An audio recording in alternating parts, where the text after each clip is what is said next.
Crossbows were some of the most feared weapons of medieval Europe, and the strange part is that many real facts about them sound completely made up today. They could threaten armored knights, change the balance of a battle, and even cause serious debate among rulers and church leaders.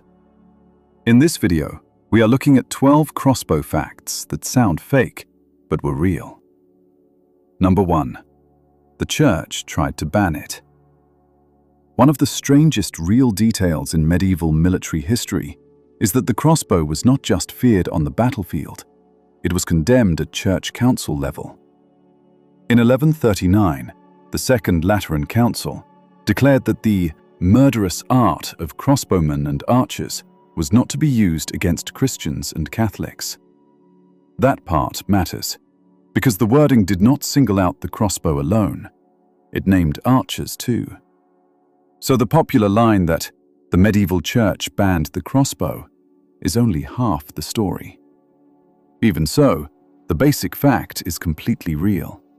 A major church council looked at this kind of missile warfare and felt it had become serious enough to address in a formal canon. That sounds dramatic, and it was.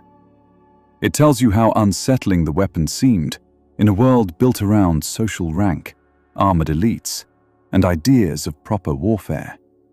A weapon that let a man on foot threaten a mounted noble from a distance was always going to cause anxiety, and the crossbow pushed that anxiety into official language.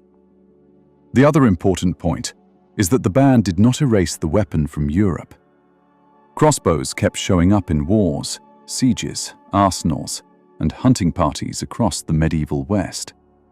In other words, the attempt to draw a moral line did not remove the military reality. The crossbow stayed useful, practical, and widely available, so soldiers and city governments kept using it. That gap between official condemnation and actual practice is one of the most medieval things about the whole story. It is also a good reminder that medieval people were not blind to the destructive effect of technology. They understood very well what kind of problem the crossbow created. They just could not put that problem back in the box once the weapon had already spread. They tried to limit it in principle, but in real war, usefulness won. That is why the canon matters, even if enforcement was weak. It records a moment when church authority, military change, and social fear met in one sentence. Medieval Europe was telling on itself. It was admitting that this new kind of missile warfare had become too important and too uncomfortable to ignore. Number 2. It helped kill a king. Medieval chroniclers loved grand images of kings in armor, but a crossbow bolt could cut straight through that image.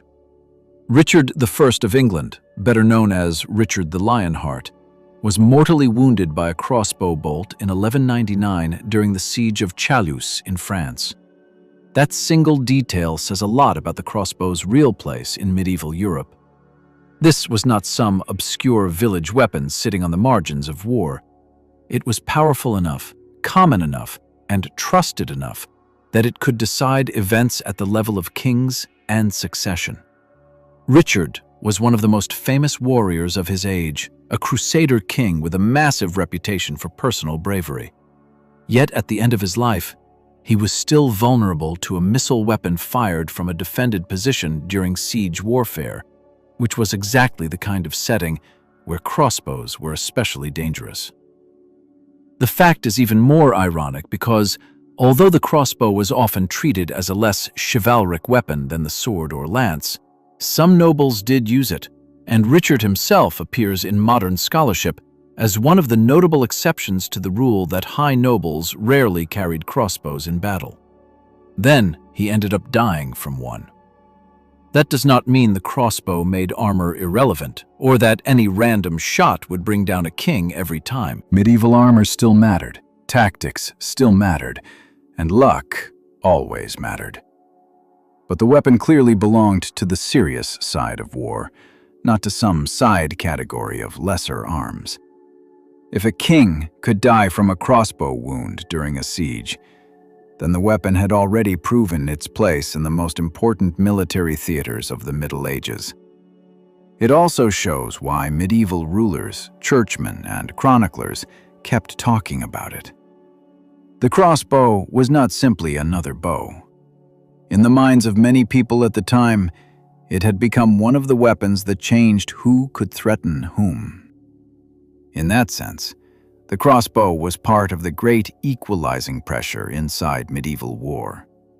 Not equal in the modern sense, and not enough to erase class or armor or cavalry, but enough to make even the most famous ruler on the field answerable to a man with a mechanical bow behind stone.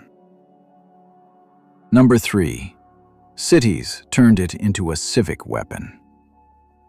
A lot of people imagine medieval warfare as something controlled almost entirely by kings, knights, and feudal lords. Crossbows complicate that picture fast. In many parts of Europe, especially from the 12th to the 15th centuries, urban communities expected inhabitants to purchase and maintain arms, and the crossbow became one of the weapons most closely tied to city defense.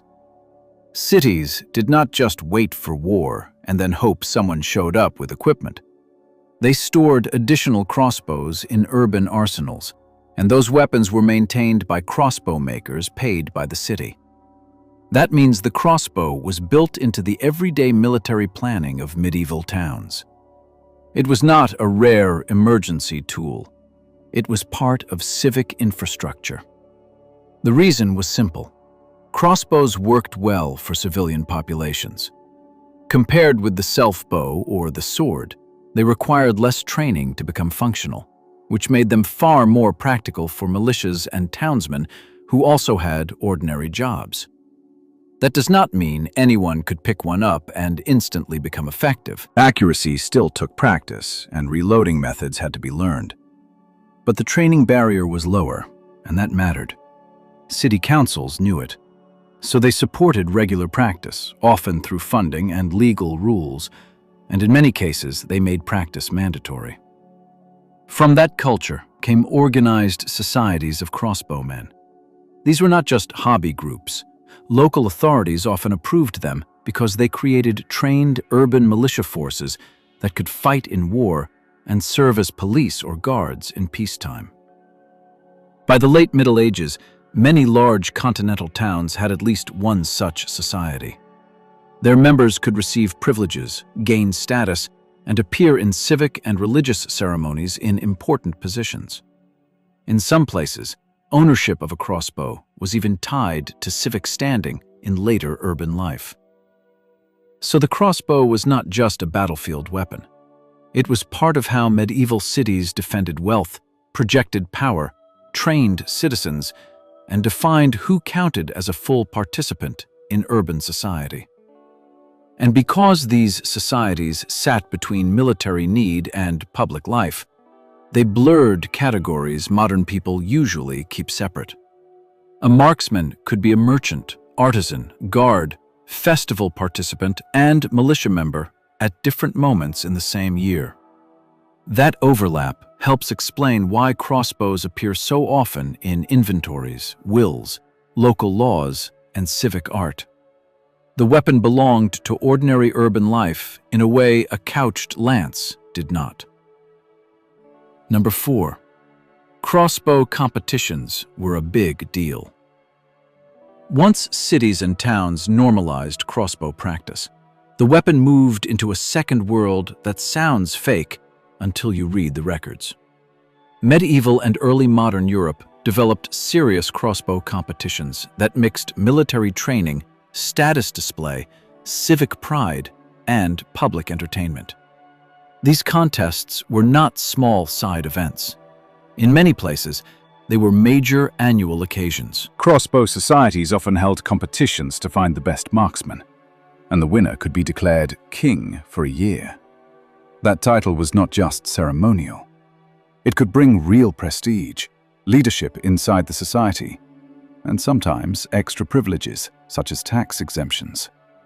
At the same time, City governments funded travel, helped host big events, and used them as displays of local prestige. Nobles sometimes joined or sponsored the societies, which only raised their status further. The details of the shooting itself are what really make these contests stand out.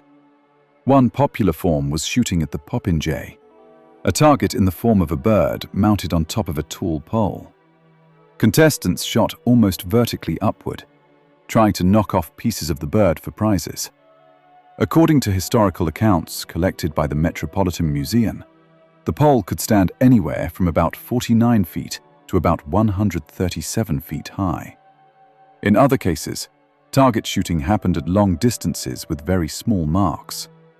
In Nuremberg in 1458, competitors reportedly had 50 shots each at a target nearly 300 feet away, and the mark was less than 6 inches across.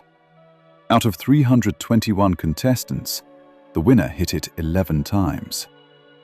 That kind of evidence matters because it gives a practical measure of what good crossbow shooting could look like. It also shows that the weapon's reputation for accuracy was not just medieval hype. These contests were proving grounds. They trained people, rewarded precision, and made crossbow skill part of public life. So when people imagine medieval missile weapons as crude or sloppy, crossbow culture gives a very different picture. It was organized, competitive, technical, and surprisingly disciplined. They also created a culture in which marksmanship could be judged publicly and compared across cities. That matters because a lot of medieval warfare depended on reputation, and competitions gave crossbowmen a way to build one without being on campaign all the time. Number 5. The bolts were not just short arrows. It is easy to talk about a crossbow bolt as if it were just a small arrow, but that misses how different the ammunition really was. Medieval sources and surviving examples show that bolts, also called quarrels, were built around the needs of a much more powerful mechanical bow. Compared with arrows for self-bows, a bolt was shorter and stouter, and sometimes slightly swollen toward the front. That forward weight shift helped move the center of gravity, and it probably also helped reduce friction in the weapon's groove and control how the projectile behaved on impact. Bolts also did not need a knock at the rear like an arrow, because the thick crossbow string sat differently in the lock. Some bolts were flattened at the back so they could fit properly between the fingers of the rotating nut. Then there is the fletching. Most arrows are imagined with 3 feathers, but many crossbow bolts had only 2 flights, and those flights could be made from leather, parchment, or wood, not just feathers. Some had no flights at all. War bolts were often utilitarian and mass-produced.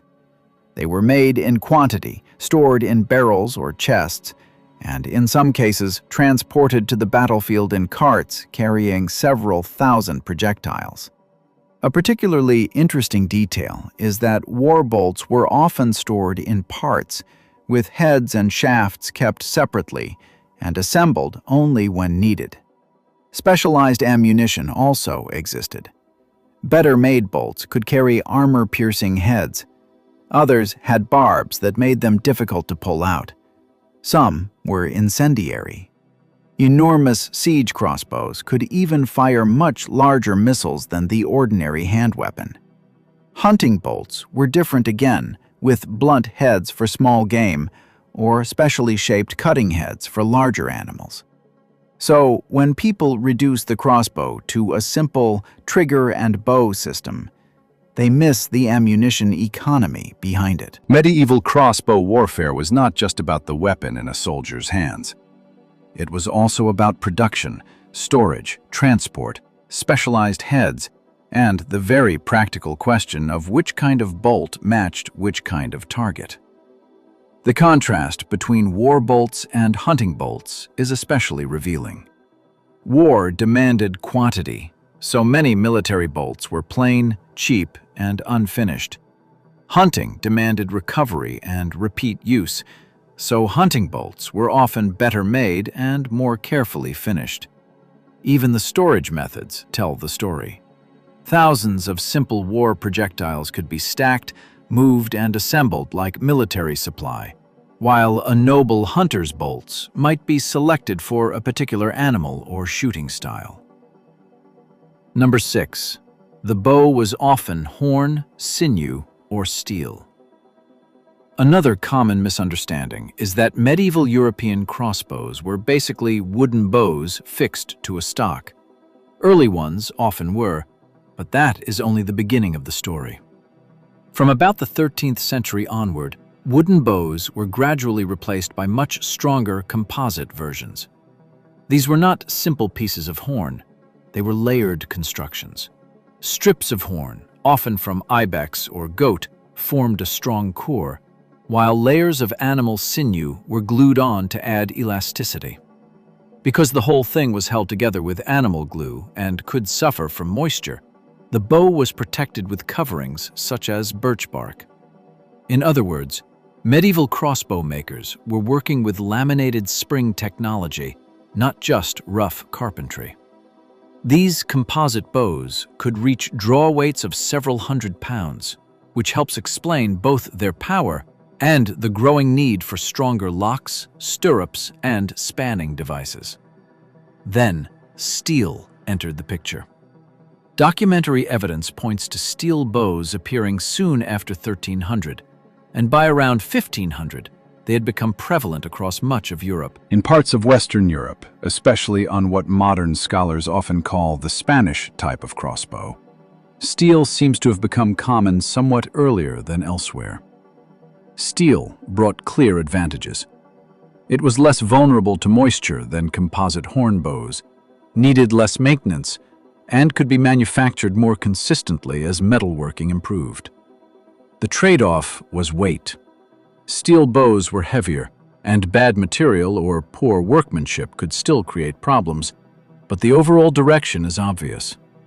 The medieval European crossbow moved from wood to advanced composite construction, and then to high-quality steel.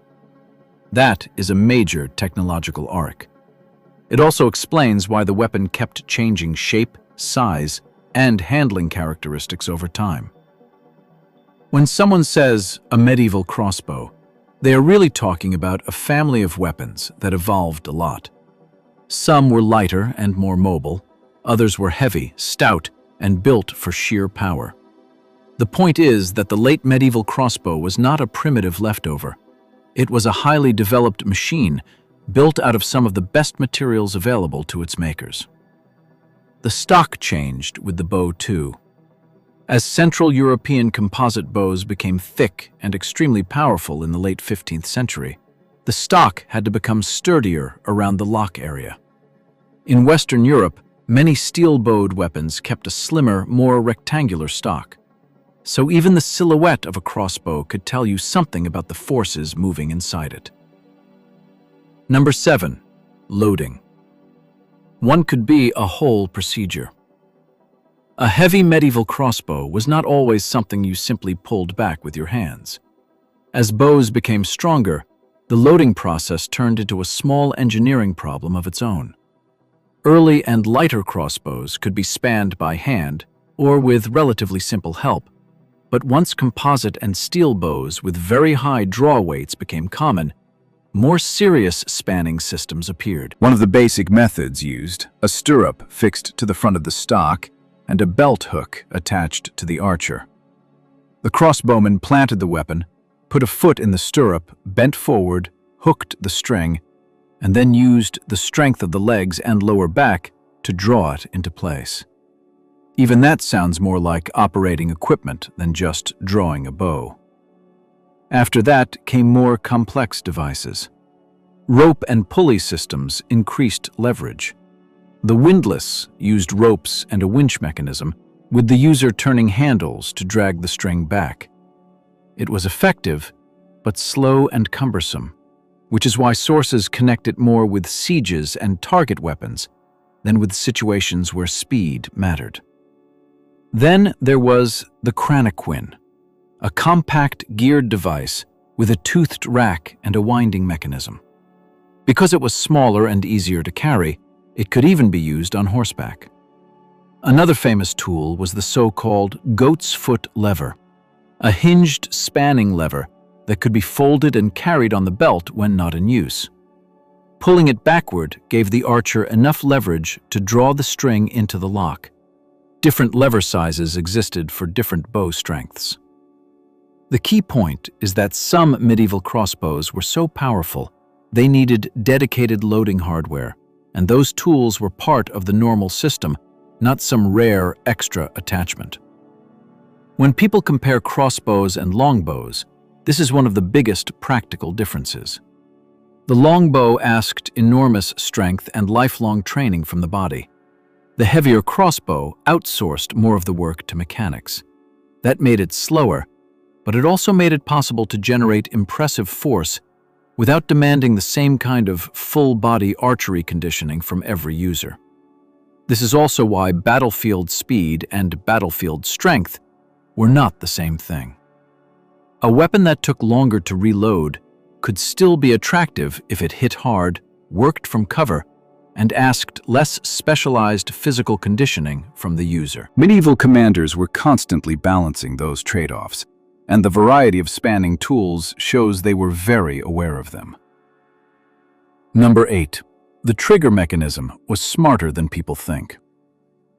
The front end of a crossbow gets most of the attention, but the lock mechanism is one of the most interesting parts. Medieval European crossbows used a rotating cylinder called a nut to hold and release the string. That basic system may go back as far as late Roman times. Set into the stock, the nut rotated when the trigger released it, letting the bowstring go forward. On more powerful crossbows, that simple idea had to become stronger and safer. Composite bows with draw weights of several hundred pounds put enormous force on the lock. Surviving evidence shows nuts made from staghorn, sometimes reinforced with metal inserts where wear was highest.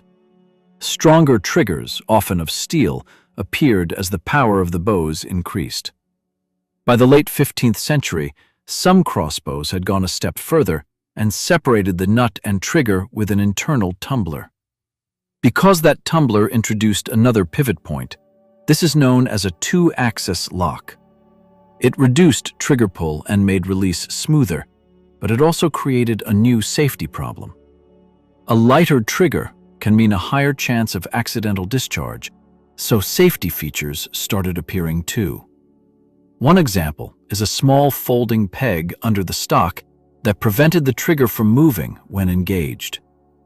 That is the kind of detail most people do not expect on a medieval weapon. There were more surprises. Some late medieval stocks developed a slight cheek on the left side, so the archer could rest the weapon more comfortably against the face and aim better. That is basically an early cheek rest built into the design. By the 16th century, mechanisms became even more complex, with 4-axis locks and set triggers on some later weapons. But even before that point, the engineering was already impressive. So the crossbow was not just a bow with a trigger added on. It was a carefully worked release system designed to manage very heavy stored energy in a controlled way. In plain terms, medieval gunsmithing did not begin from nothing. Crossbow mechanics had already trained craftsmen to think in terms of force, release, leverage, sensitivity, and safety. Seen up close, the crossbow lock stops looking medieval in the crude sense of the word and starts looking precise. It had moving parts, wear points, reinforced contact surfaces, and on some weapons, real attempts at safety control. That is exactly the sort of mechanical thinking that makes the crossbow feel like a bridge between the older world of bows and the later world of firearms. Number 9. Crossbowmen sometimes fought behind portable walls. One reason the crossbow stayed so useful in medieval warfare is that it worked well with cover. A crossbowman was most vulnerable while reloading especially with a heavy weapon, so armies developed ways to protect that weak moment. The best-known answer was the pavis, a large shield that could be planted on the ground in front of the shooter. Some pavises were around waist-high and could be carried by individual soldiers. Others were much larger, even as tall as or taller than a man, and protected small groups. Crossbowmen reloaded behind them, then leaned out or rose to fire. In some armies, separate soldiers called pavisiers handled these shields. That is already more organized than the usual image of a lone archer standing in the open. But it gets even more interesting. Scholarly work from the Metropolitan Museum notes that the crossbow's slower rate of fire could be reduced in practice when shooters had access to 2 or more weapons and used stationary spanning devices, while attendants prepared spare crossbows for them.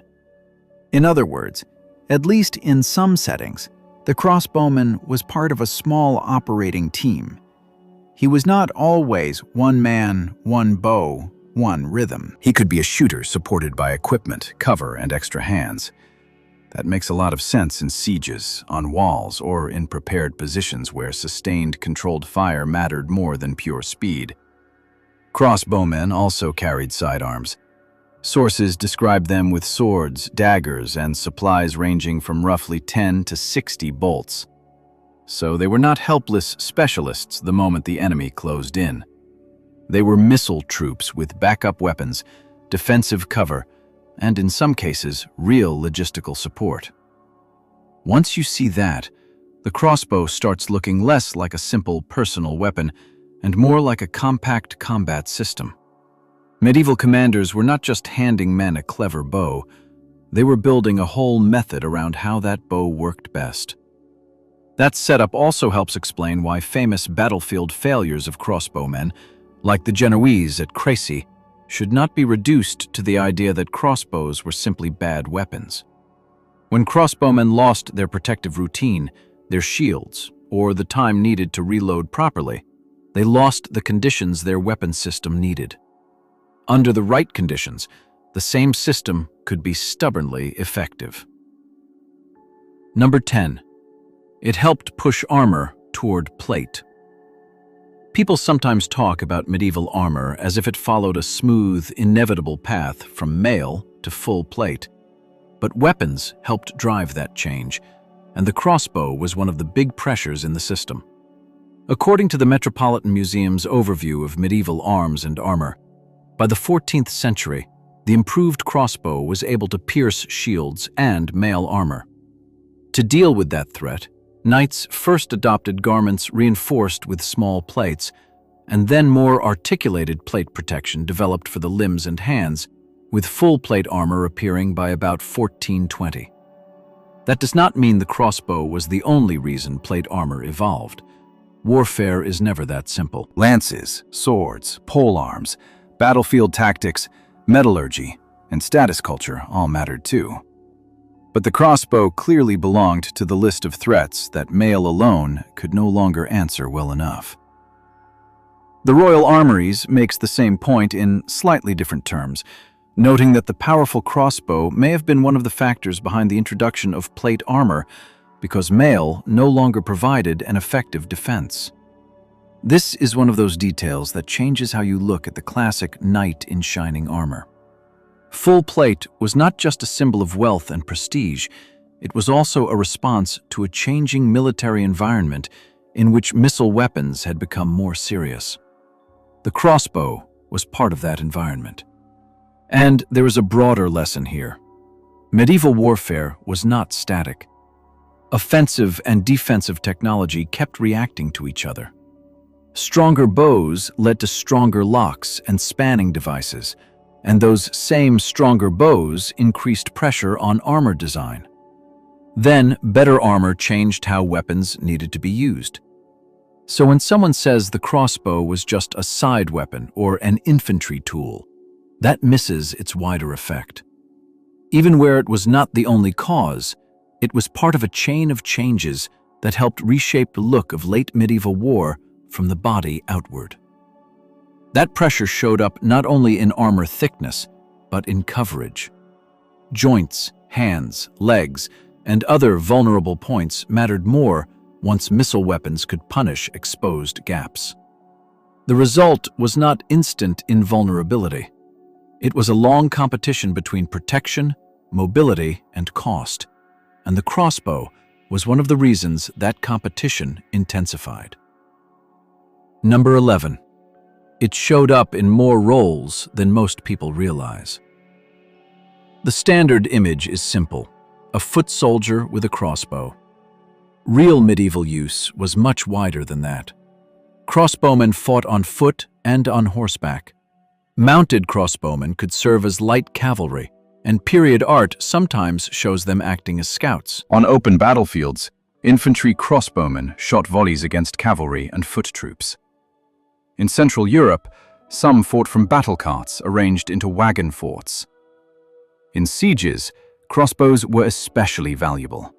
They were used for sharpshooting, for supporting assaults, for defending walls, and even for firing incendiary projectiles against enemy works.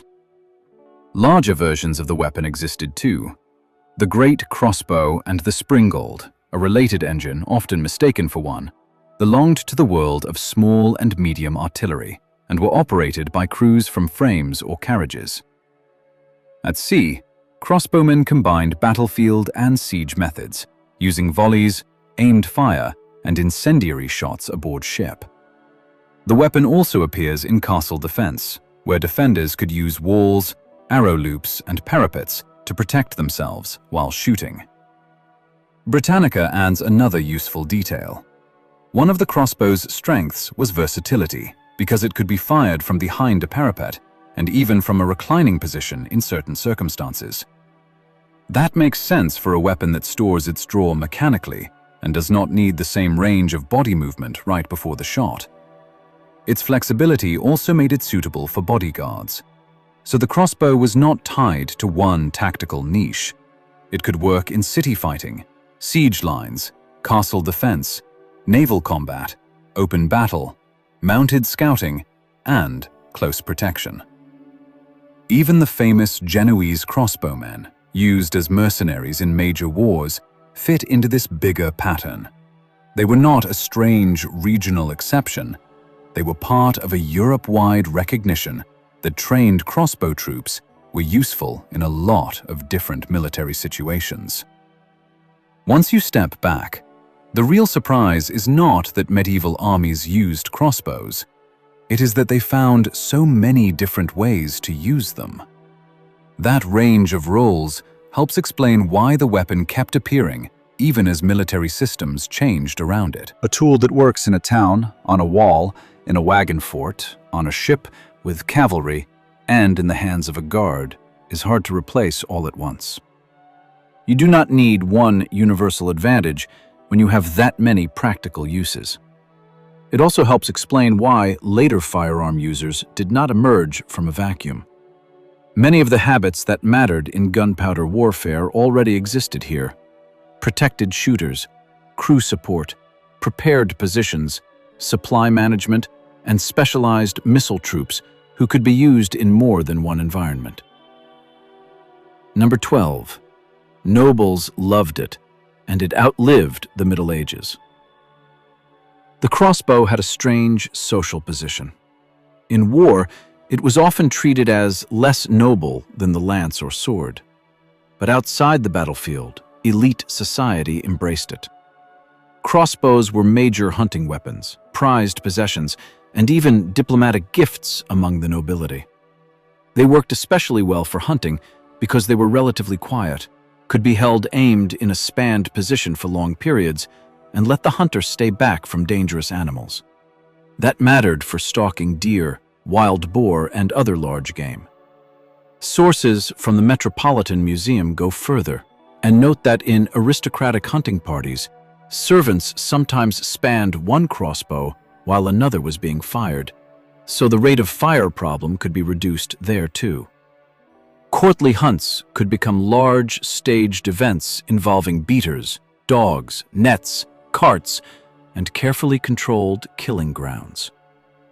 By the 16th century, some of these hunts had become safe enough for women, children, and guests to participate as spectators or shooters, which is another reminder that the crossbow was not locked inside a purely military world.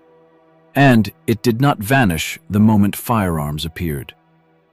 In war, firearms gradually displaced it during the second half of the 15th century, and by the middle of the 16th century, the crossbow had lost most of its military importance, except in a few settings, including some naval use. But in hunting and target shooting, it survived much longer. The Metropolitan Museum notes that large game such as deer and wild boar was still hunted with crossbows in England, Spain, and some German-speaking regions, and that in England, the weapon remained popular in some uses into the first half of the 19th century. That is a much longer life than most people expect. So the crossbow was not just a medieval battlefield weapon that disappeared when gunpowder arrived. It kept going as a sporting weapon, a hunting tool, a prestige object, and a reminder that useful technology rarely exits history overnight just because something newer shows up. That long afterlife is important because it changes the way we date technology in our heads. The crossbow did not belong only to the age of castles and chainmail. It carried its medieval inheritance forward into later hunting culture, urban shooting traditions, and prestige display. So when you see one in a museum, the most accurate way to think about it is not as a dead end, but as a weapon that adapted, survived, and stayed familiar far longer than the stereotype suggests.